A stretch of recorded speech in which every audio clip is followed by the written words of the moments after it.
हरे कृष्णा। तो आज रुक्मिणी द्वादशी का विशेष महोत्सव है। तो रुक्मिणी मैया के बारे में हम थोड़ा सा चर्चा करेंगे। श्रीमद् भागवतम के 10वें स्कंद में विशेष रूप से जो 52 चैप्टर्स है, 52वें चैप्टर अध्याय में वर्णन है कि किस प्रकार माता रुक्मिणी ने भगवान कृष्ण को पत्र लिखा। तो आज हम उसी का चर्चा करेंगे। तो ये उस समय की बात है कि जब जरासंध जो है वह कई बार आक्रमण कर रहा था, तो भगवान ने अपने सभी लोगों को द्वारिका नगरी में सुरक्षित कर दिया। और द्वारिका नगरी में सुरक्षित करने के बाद भगवान वापस मथुरा नगरी लौट आए। तो जब भगवान वापस मथुरा आते हैं तो देखते हैं कि मथुरा में अभी भी जो है वो घिरी हुई है सेना, जो शत्रु सेना है। काल यवन जो है उसने मथुरा को घेर रखा है। तो भगवान जो है, भगवान ने वहां पर जो यवनों की सेना है उसको हरा दिया, नष्ट किया, और वहां से बहुमूल्य उपहार लेकर वो द्वारिका की तरफ चल देते हैं। तो भगवान जब द्वारिका की तरफ लेकर जाते हैं तो उसी समय जो है जरासंध जो है आक्रमण कर लेता है अनेक सैनिकों को लेकर। कहते हैं कि करीब 23 अक्षौहिणी सेना को लेकर वो आक्रमण कर देता है। तो भगवान जब देखते हैं कि इतने लोग, इससे पहले भगवान ने कई बार जरासंध को हरा दिया था, लेकिन जरासंध बार बार फिर से सेना लेकर राक्षसों को इकट्ठा करके लेकर आता था और फिर से बार बार आक्रमण करता था। तो इस बार भगवान, यद्यपि भगवान तो स्वतंत्र है, इस बार भगवान का जो है युद्ध करने का कुछ विशेष ऐसा इच्छा नहीं था, और इसलिए जो है जो भगवान जो है उस रण को छोड़कर जो है भगवान वहां से भाग जाते हैं। श्रीमद् भागवत में वर्णन है, विहाय वित्तम प्रचुरम भीतौ भीरु भीतवत् पदभ्याम पलासभ्याम चेलतु बहिर्योजनम्। भगवान क्या करते हैं, जो संपत्ति लेकर जा रहे थे वो सारी संपत्ति छोड़ देते हैं। और भगवान कैसे थे, प्रचुर अभीतौ भीरु भीतवत्। अभीतौ का मतलब होता है बिना डरे, जिसको कोई डर ना हो, निर्भय हो जो। और ऐसा निर्भय क्या हुआ, भीरु भीतवत्। तो भगवान तो निर्भय हैं, लेकिन उन्होंने क्या किया, भय का स्वांग रचा, ना ड्रामा किया कि हम डर गए हैं। और भगवान उस जगह को छोड़कर वहां से पैदल अनेकों योजन चलने लगते हैं।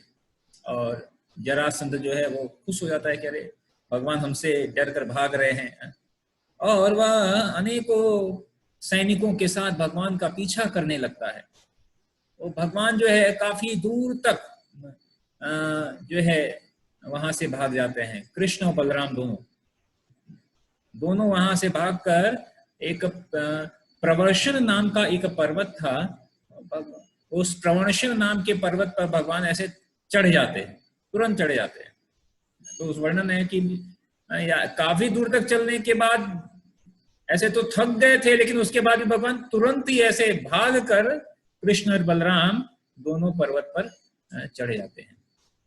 और जब पर्वत पे भगवान चढ़ जाते हैं तो जरासंध सोचता है कि कृष्ण और बलराम दोनों इस पर्वत में छिप गए हैं, और उनको बहुत खोजता है, लेकिन उनका कुछ पता नहीं लगता है। तो जरासंध क्या करता है, अपने सैनिकों की सहायता से उस पर्वत को चारों तरफ से, पर्वत के चारों तरफ लकड़ियां रखता है और उसमें आग लगा देता है। और चारों तरफ से जो पर्वत है वह जलने लगता है।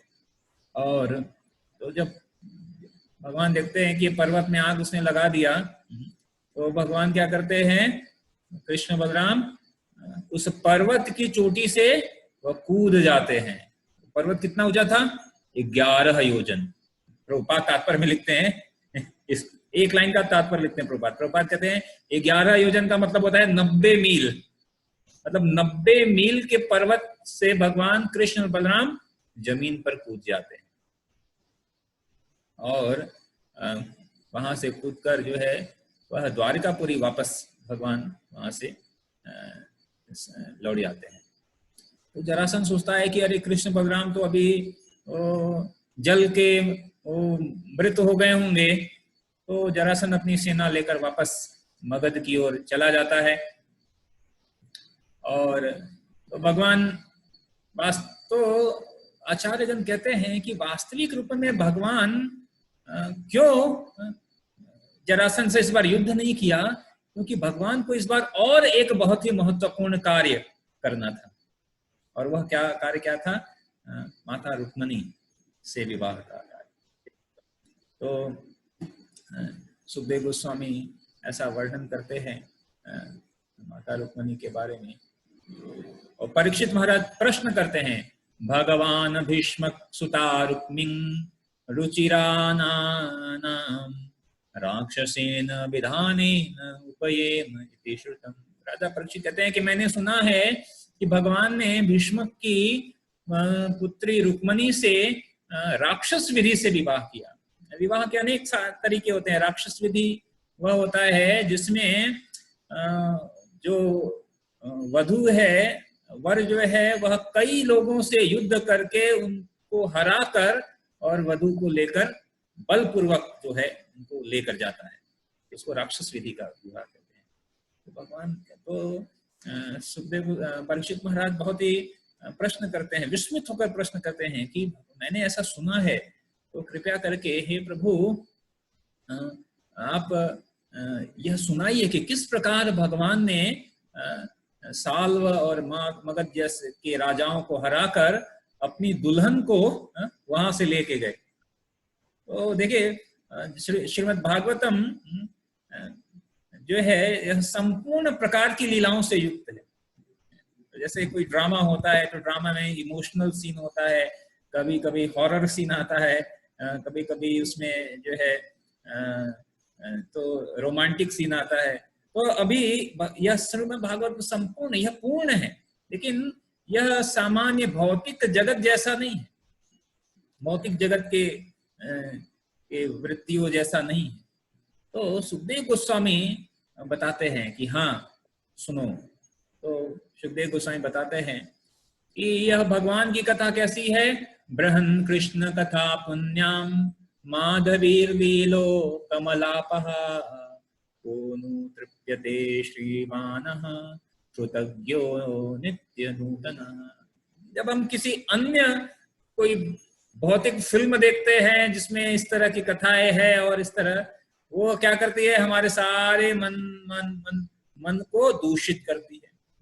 लेकिन सुखदेव गोस्वामी क्या कर रहे हैं, यह जो भगवान की यह जो कथा है, ऐसा कौन सा अनुभवी श्रोता, भगवान क्या सुखदेव गोस्वामी क्या कर रहे हैं कि श्रोता, और कैसा श्रोता जो अनुभवी हो, जिसको सुनने का बहुत अनुभव हो, ऐसा कौन सा अनुभवी श्रोता होगा जो भगवान की पवित्र पुण्य माधवीर, पुण्य मतलब पवित्र, माधवी मतलब मधुर, तो पुण्य और मधुर मनोहर नित्य नवीन कथाओं को। और कैसी कथा है भगवान की कथा कैसी है? लोक मलापहा, इस संसार के मल यानी संसार के कलमश को धोने वाली। तो ऐसा कौन व्यक्ति होगा कि जो इन सब कथाओं को, कौन तृप्यते श्रीमानः, जो इन कथाओं को सुनकर तृप्त नहीं होगा, तृप्त हो सकेगा। मतलब भगवान की कथा सुनते जाइए और सुनने का मन करेगा। कभी तृप्ति, जैसे ऐसा नहीं होगा कि अभी बस अब नहीं सुनना है, ऐसा कभी नहीं होगा, कभी तृप्त ऐसा नहीं। तो ऐसी भगवान की कथा का सुखदेव गोस्वामी वर्णन करते हैं। सुखदेव गोस्वामी कहते हैं कि भीष्मक नाम के एक राजा थे जो विदर्भ के एक बहुत ही शक्तिशाली शासक थे, और उनके 5 पुत्र और 1 पुत्री थी। तो उनके 5 पुत्र, उसमें उन 5 पुत्रों में रुक्मी नाम का सबसे बड़ा पुत्र था। उसके बाद रुक्मरथ, रुक्मबाहु, रुक्मकेश और रुक्ममाली थे, और जो उनकी बहन थी वह थी सती रुक्मणी। तो यह विदर्भ के 5 पुत्र और 1 पुत्री थी। और विशेष रूप से यहाँ पर वर्णन है कि रुक्मणी जो देवी थी वो क्या करती थी कि शोपश्रुत्य मुकुंदस्य रूपवीर्य गुणाश्रय गृहागतै गेयमानस्तं मेने सदेशं पतिम्। जब भी महल में आने कोई आता था तो उनसे वह प्रायः भगवान मुकुंद के बारे में गुणगान सुना करती थी। भगवान के सौंदर्य, पराक्रम, दिव्य चरित्र और ऐश्वर्य के बारे में सुनकर रुक्मणी ने निश्चय किया कि अगर मेरे कोई पति होंगे तो यही होंगे, मेने सदिशम पतिम, मेरे लिए यही मेरे पति उपयुक्त हैं। तो वास्तविक रूप में देखिए कि रुक्मणी महारानी ने उससे पहले भगवान को देखा नहीं था, केवल भगवान के गुणों को सुनकर उनको भगवान से आसक्ति हो गई, भगवान से वो आकृष्ट हो गए, भगवान से आसक्ति।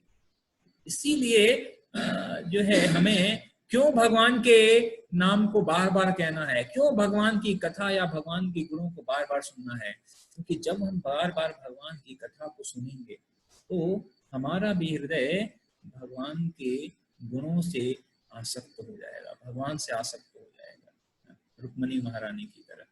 और इसलिए हमें माता रुक्मणी महारानी ने जो जिस प्रकार जो यहाँ पर शिक्षा दे, अब एक शिक्षा ही दे रही है, उस प्रकार हमें ऐसा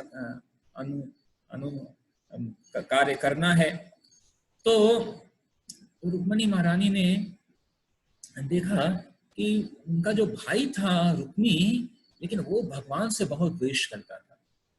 तो उसने अब, हालांकि उसके परिवार वाले, उसके जो पिता थे वो तो नहीं चाहते थे विशेष, लेकिन फिर भी क्योंकि रुक्मी बड़ा था तो उसने अपने परिवार वालों को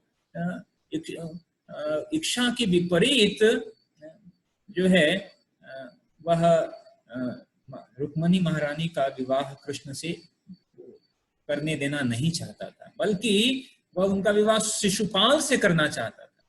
तो शिशुपाल जो है वह भगवान का बहुत शत्रु था, और रुक्मणी चूंकि भगवान से द्वेष करता था, रुक्मी भगवान से द्वेष करता था, तो इसलिए वह रुक्मणी जी का विवाह किससे करना चाहता था? शिशुपाल से करना चाहता था। तो जब माता रुक्मणी को यह बात पता चला तो वह अत्यंत उदास हो गई। तदवेत्यासिता पांगी वैदरभी दुर्मनाभृशं विचिन्त्याप्तं द्विजं कच्चित् कृष्णाय प्रणयो दूतं। तो जब उनको पता चला कि यह जो रुक्मी है यह मेरा विवाह शिशुपाल से करना चाहता है, वह अत्यंत उदास हो गई, और उन्होंने सारी परिस्थिति पर विचार करके तुरंत ही भगवान के पास एक विश्वास पात्र ब्राह्मण को भेजा। और वह ब्राह्मण बहुत तीव्र गति से जाता है द्वारिका, और द्वारिका पहुंचकर वह देखता है कि भगवान वहां सोने के सिंहासन पर बैठे हुए हैं। और तो वहां पर भगवान के पास जाते हैं। तो भगवान, चूंकि भगवान कैसे हैं? गौ ब्रह्मण्य हिताय च। तो भगवान तुरंत ब्राह्मण को देखकर अपने सिंहासन से नीचे उतरते हैं और उसको, ब्राह्मण को जो है आसन पर बिठाकर उनकी यथोचित पूजा करते हैं, और अच्छे से उनको खाना पीना सब देकर कि ब्राह्मण को पैर दबाते हुए वो ब्राह्मण से पूछते हैं कि हे ब्राह्मण श्रेष्ठ, अब आप बताइए कि आपके गुरुजन द्वारा अनुमोदित धार्मिक अनुष्ठान बिना किसी कठिनाई के चल तो रहे हैं ना? आपका मन तो संतुष्ट है ना? अब देखिए भगवान क्या पूछ रहे हैं कि आपका धार्मिक अनुष्ठान तो ठीक चल रहा है ना? आपका मन संतुष्ट है ना? तो क्योंकि जो ब्राह्मण है क्या होना चाहिए, ब्राह्मण को जो मिले उससे संतुष्ट हो जाना चाहिए। ब्राह्मण को कभी भी अपने धार्मिक कर्तव्य से नीचे नहीं गिरना चाहिए। तो इस तरह भगवान जो ब्राह्मण से उसकी कुशल क्षेम पूछते हैं, और जो ब्राह्मण है वह अपनी सारी कुशल क्षेम बताने के बाद वह फिर बताता है कि किस प्रकार जो है माता रुक्मिणी ने जो है भगवान को एक पत्र लिखा है। तो गुरु महाराज कहते हैं कि ये वास्तविक रूप में यह पहला प्रेम पत्र, यह पहला प्रेम पत्र है। तो कई बार मूवीज में देखते हैं कि प्रेम पत्र कोई लिखता है तो एक जो है नायक एक नायिका के लिए, लेकिन यहाँ पर माता रुक्मिणी ने पहला प्रेम पत्र लिखा भगवान को। तो अभी आज हम वो प्रेम पत्र पढ़ने जा रहे हैं, प्रेम पत्र। तो वर्णन करते हैं माता रुक्मिणी ने क्या लिखा था। श्री रुक्मिण्युवाचः श्रुत्वा गुणान् भुवन् सुंदर श्रवतां ते निर्विश्य कर्ण विवरैर्हरतोऽङ्गतापम् रूपं दृशां दृशि मताम् अखिलार्थलाभम् त्वच्चित्तता विशति चित्तं पत्रं मे। तो माता रुक्मिणी ने पत्र में लिखा था, हे जगतों के सौंदर्य, हे जगतों के सौंदर्य। जगत के सौंदर्य कौन है? जगत में अनेकों लोग सौंदर्य है। कई बार लोग कहते हैं कि ये देखो ये कितना सुंदर है, लेकिन यह विचार करने की बात है कि इस जगत में इतने सुंदर लोग हैं कई बार और इतनी सुंदरता है, तो इस सुंदरता को बनाने वाले कितने सौंदर्य होंगे। तो माता रुक्मिणी कहते हैं, हे जगतों के सौंदर्य, आपके गुरु के विषय में सुनकर जो कि सुनने वालों के कानों में प्रवेश करके उनके शारीरिक ताप को दूर कर देते हैं। भगवान का जो है गुणगान कैसा है कि अगर हम उसे श्रवण करें तो हमारे सारे ताप जो है वह दूर हो जाते हैं। माता रुक्मिणी कहती हैं कि आपके सौंदर्य के बारे में सुनकर कि वह देखने वालों की सारी दृष्टि संबंधी इच्छाओं को पूरा करता है। हे कृष्ण, इसलिए हे कृष्ण, मैंने अपना यह निर्लज्ज मन आप पर स्थिर कर दिया है। तो माता रुक्मिणी ने स्पष्ट रूप में लिखा कि मैंने अभी अपना मन आप पर स्थिर कर लिया है। इसका मतलब कि मैंने आपको जो है पति के रूप में स्वीकार कर लिया है। तो माता रुक्मिणी भगवान के सौंदर्य को सुनकर जो है भगवान के ऊपर जो है मोहित हो गई और भगवान को अपना पति स्वीकार कर दिया। आगे माता रुक्मिणी पत्र में लिखती हैं, का त्वां मुकुंद महति कुलशील रूप विद्यावयो द्रविण धाम भिरात्म तुल्यम धीरापतिम कुलवती न वृणीत कन्या काले नृसिंह नरलोक मनोभिराम। हे मुकुंद, आप वंश चरित्र सौंदर्य ज्ञान युवावस्था संपदा तथा प्रभाव में केवल अपने समान है। माता रुक्मिणी क्या कह रही है कि आप वंश में भगवान से बड़ा किसका वंश हो सकता है। भगवान जिस वंश में जन्म ले वह वंश परम वंश, और भगवान का चरित्र, भगवान का सौंदर्य, भगवान से बड़ा ज्ञानी या भगवान से युवा, भगवान से अधिक संपदा या प्रभाव। तो माता रुक्मिणी की इसमें अगर तुलना की जाए तो कोई आपके तुलनीय तो है ही नहीं। केवल आप अपने ही समान है, केवल अपने में ही आप इन सबसे तुलना कर सकते हैं और कोई आपके तुलना में नहीं है। माता रुक्मिणी आगे कहती हैं कि हे पुरुषों में सिंह, आप सारी मानवता के मन को आनंदित करते हैं। तो भगवान क्या है? परम पुरुष हैं भगवान। तो आगे माता रुक्मिणी कहती हैं कि अब उपयुक्त समय आ जाने पर ऐसी कौन सी राजकुल की धीर और विवाह योग्य कन्या होगी जो आपको पति रूप में नहीं चुनेगी। तो माता रुक्मिणी बताना चाहती है कि मैंने आपको पति के रूप में अभी मैंने वर्ण कर लिया है। और आपके समान तो कोई सौंदर्य, ज्ञान में, संपदा में, प्रभाव में, वंश में, चरित्र में, किसी भी चीज में आपके समान तो कोई नहीं है। तो जब आपके समान कोई नहीं है तो फिर किसी अन्य को वर्ण करने का तो कोई सवाल ही नहीं उठता है। तो मैंने आपको जो है पूर्ण रूप में जो है वर्ण कर लिया है। आगे माता रुक्मिणी पत्र में लिखी हुई है, तन में भवान खलु वृतः पतिरंग जाया, महात्मा अर्पितश्च भवतोऽत्र विभो विधेहि, मा वीर भागम विमर्शतु चैद्य आरान्, गोमायुवत् मृग पते बलिमंबुजाक्ष। आगे जो है रुक्मिणी महारानी कहती हैं, हे प्रभु, इसलिए मैंने आपको पति रूप में चुना है और मैं आपकी शरण में आई। हे सर्वशक्तिमान, कृपा करके आप तुरंत आइए और मुझे अपनी पत्नी बना लीजिए। हे मेरे कमल नेत्र स्वामी, किसी सिंह की संपत्ति को चुराने वाले जो सियार जैसे शिशुपाल को, एक वीर के अंश को कभी छूने न दीजिए। आगे फिर कह रही है कि जो शिशुपाल से भी विवाह होने वाला है और आप जो है कैसे हैं, सिंह के समान हैं और बाकी ये सब क्या है, शियार के समान है।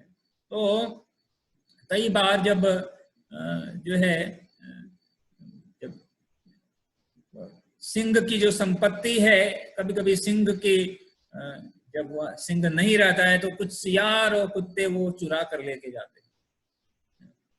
तो माता रुक्मिणी कह रही हैं कि कृपा करके आप तुरंत आइए। और पूर्ण रूप में यहाँ पर माता रुक्मिणी क्या कर रही है, पूरा समर्पण दिखा रही है कि मैं आपकी शरण में हूँ, आपके अलावा अभी मेरा और कोई नहीं है, कृपा भी देर मत करिए।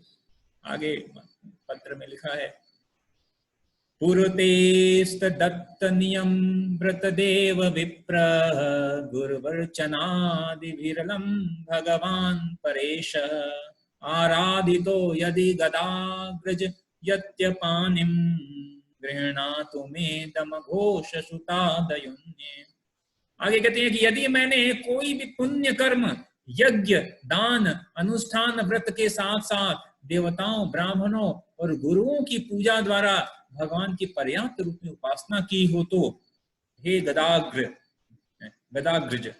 आप आकर मेरा हाथ ग्रहण करें और दमघोष का पुत्र या कोई अन्य ग्रहण ना करने पाए। दमघोष का पुत्र कौन था? शिशुपाल। शिशुपाल के पिता का नाम था दमघोष। यानी कि और कोई मेरा पानी ग्रहण न कर पाए, आप आकर मुझे ग्रहण करें। अगर मैंने सारे यज्ञ, दान, व्रत, यह अपने गुरु की सेवा और पूर्ण रूप में अगर मैंने सच्चे मन से आराधना की है, तो आप आइए और मुझे स्वीकार करिए। आगे माता लिखती हैं, शोभाविनी त्वमजितोद्वहने विदर्भान्, गुप्तः समेत्य पृतनापतिधि परीतः, निमर्थ्य चैद्यगमधेन्द्र बलं प्रसहय, मां राक्षसेन विधिनोद्वह वीर्यशूकाम्। आगे करें कि हे भगवान, हे अजीत, अजीत मतलब जिसको कोई जीत न सके, हे भगवान अजीत, कल जब मेरा विवाह उत्सव प्रारंभ हो, समय नहीं था, बहुत ही इमरजेंसी पीरियड था, उनका कल विवाह होने वाला था और आज पत्र उन्होंने भेजा हुआ था। तो कि कल जब मेरा विवाह प्रारंभ हो तो आप विदर्भ में अपनी सेना के नायकों से घिरकर गुप्त रूप से आए। तो आगे पूरा प्लान भी उस पत्र में पूरा प्लान बता रही है माता रुक्मिणी की, कैसे कैसे आप आइएगा। तो आप जो है गुप्त रूप में आइएगा और बाकी के जो सेनाएं हैं, चैद्य, मगधेंद्र की, इन सारी सेनाओं को कुचल कर आप कृपा करके मुझे पराक्रम से जीत कर राक्षस विधि से मेरा हाथ विवाह कर लें। राक्षस विधि मतलब कह रही है कि आप मेरा अपहरण, मतलब मुझे लेकर जाएं, एक तरह से अपहरण करके जाएं। ठीक है, वो अपनी सहमति बता रही है क्योंकि उन्हें पता था कि रुक्मिणी है वो जाने नहीं देंगे। तो भगवान को कह रही है कि आप सेना लेकर आइएगा और उन सबको हरा कर कृपा करके मुझे अपने साथ लेकर जाइए। आगे महारानी लिखती हैं, अंतःपुरांतर चरिमि निहित्य बंधुन त्वामुद्वहे कथामिति प्रवदाम्युपायम् पूर्वे द्वरस्ति महती कुलदेव यात्रा यस्या बहीन बहिरन्म वधु गिरिजामुपेया। तो बता रही, फिर आगे बता रही है कि नहीं, लेकिन मैं तो, आप साइना लेकर आओगे तो, लेकिन जो पहली की स्त्री थी वो बहुत अंतः भवन में रहती थी, तो कहती मैं तो रनिवास के भीतर रहूंगी। तो फिर आप तो ऐसा सोचोगे कि मैं कैसे, मतलब मैं कैसे आऊं, क्योंकि रनिवास तक आने के लिए अगर भगवान आएंगे तो उनके बंधु बांधव उनको रोकेंगे, तो उनको मारना पड़ेगा। तो पूरा फुल प्रूफ प्लान जो है माता रुक्मणी बता रही हैं कि मैं तो रनिवास के भीतर रहूंगी। तो आप ऐसा सोच रहोगे कि कैसे मैं जिससे विवाह करना है उसके संबंधियों को कैसे मारूं, बिना मारे कैसे ले जा सकता हूं। तो मैं आपको एक विधि बतलाऊंगी, और वह विधि क्या था कि विवाह के एक दिन पूर्व राजकुल के देवता के सम्मान में एक विशाल जुलूस निकलेगा, जिसमें जो वधु होती है, दुल्हन होती है, वो बाहर देवी गिरजा का दर्शन करने जाती है। कहते कि जब मैं वहां दर्शन करने जाऊंगी तो कृपा करके आप मुझे वहां से ही कृपया करके मेरा हरण कर लीजिएगा। आगे रुक्मणी महारानी लिखती हैं, यस्यांघ्रिपकंजरज स्नपनम महांतो वांछन वांछन वांछति उमापति इव आत्म तमः प्रहैते यहरंबुजाक्षन लभेय भवत् प्रसादम जहयाम अशून व्रत कृशान सतजन्माभिष्या। कि हे कमल नयन, शिव जी जैसे महात्मा आपके चरण कमलों की धूलि में स्नान करके अपने अज्ञान को नष्ट करना चाहते हैं। माता रुक्मणी क्या कर रही हैं कि भगवान शिव भी आपके चरण कमलों की धूलि को स्वीकार करके, चरण से निकलने वाली गंगा को भगवान क्या करते हैं अपने सर पर, शिव जी सर पे धारण करते। बोले कि यदि मुझे आपकी कृपा प्राप्त नहीं होती है तो इस प्राण को मैं त्याग दूंगी, जो मेरे द्वारा की जाने वाली कठिन तपस्या के कारण क्षीण हो चुका होगा। तो भगवान के विरह में जो रुक्मणी जी थी वह बहुत ही कठिन तपस्या कर रही थी भगवान को प्राप्ति करने के लिए। कहती कि अगर इस बार अगर आप नहीं मिले तो मैं अभी इस प्राण को धारण नहीं कर पाऊंगी, मैं इस प्राण को छोड़ दूंगी। और फिर तब कहीं सैकड़ों जन्मों तक परिश्रम करने के बाद शायद आपकी कृपा प्राप्त हो सके। अगर इस बार अगर आपने कृपा नहीं दी, मेरे पर कृपा नहीं बरसाई, तो फिर तो इस प्रकार रुक्मणी महारानी ने यह पत्र लिखा। और भगवान ने जब यह गोपनीय संदेश ब्राह्मण के द्वारा लाए पत्र से सुना तो भगवान ने तुरंत उस ब्राह्मण को कहा कि आप जो है यह तुरंत आप वेदर भी का जो आपने यह गुप्त संदेश सुनाया है तो कृपा करके आप तुरंत जाइए और तुरंत जाकर उनको आप यह बताइए। क्या बताए भगवान ने कहा, तथा अहमपि तच्चितो निद्रां च न लभे निशि वेदामहं रुक्मिन्ना द्वेषान् मोद्बाहो निवारितः। भगवान ने कहा कि जिस तरह रुक्मणी का मन मुझ पर लगा है उसी तरह मेरा मन उस पर लगा हुआ है, तो मैं रात में सो तक नहीं सकता। तो भगवान बता रहे हैं जब भक्त भगवान का चिंतन करता है तो भगवान भी, जब माता रुक्मणी भगवान का चिंतन कर रही है तो भगवान क्या कर रहे हैं कि मैं रात में सो नहीं सकता हूं। मैं जानता हूं कि जो रुक्मणी है वह द्वेषवश तुम्हारा विवाह रोक दिया है उसने मेरे साथ, लेकिन मैं भी आप जो है आपसे उतना ही प्रेम करता हूं। ऐसा संदेश जो है भगवान देते हैं। भगवान कहते हैं कि आपने एकमात्र मुझे पति के रूप में आपने समर्पण किया है, तो उनका रुक्मणी जी का जो सौंदर्य है वह निष्कलंक है। और आप जाकर यह संदेश दे दीजिए कि मैं आऊंगा और सारे अयोग्य राजाओं को युद्ध में पराजित करके मैं रुक्मणी जी को लेकर जाऊंगा। और तुरंत ही भगवान कहते हैं दारुक से कि आप तुरंत मेरा रथ निकालिए। और दारुक जो है भगवान का रथ निकालता है और भगवान उस रथ पर सवार हो जाते हैं और उस ब्राह्मण को बिठाते हैं। और रात्रि में ही, एक रात में ही भगवान जो है वहां पर कौंडिन्यपुर वहां पर पहुंच जाते हैं, जहां पर माता जो रुक्मणी का विवाह कार्यक्रम की तैयारी हो रही थी। तो वहां पर वर्णन है कि वहां पे बहुत अच्छी तरह से तैयारी चल रही थी विवाह की, मंत्रोच्चार हो रहे थे। और उस दिन माता रुक्मणी ने जो है स्नान किया, बहुत ही मांगलिक वैवाहिक हार धारण किया, उत्तम कोटि के वस्त्र धारण किए। और इस प्रकार यह सारे वस्त्र धारण किए। और फिर उसी समय माता रुक्मणी ऐसा सोच रही थी कि अभी कोई संदेश नहीं आया। तो माता रुक्मणी बहुत ही निराशा से भर रही थी कि कहीं ऐसा तो नहीं है कि भगवान ने मुझे स्वीकार नहीं किया।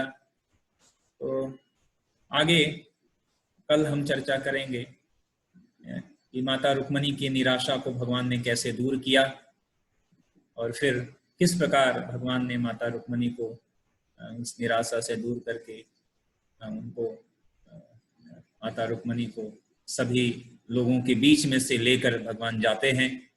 तो इसका चर्चा हम कल करेंगे। हरे कृष्ण।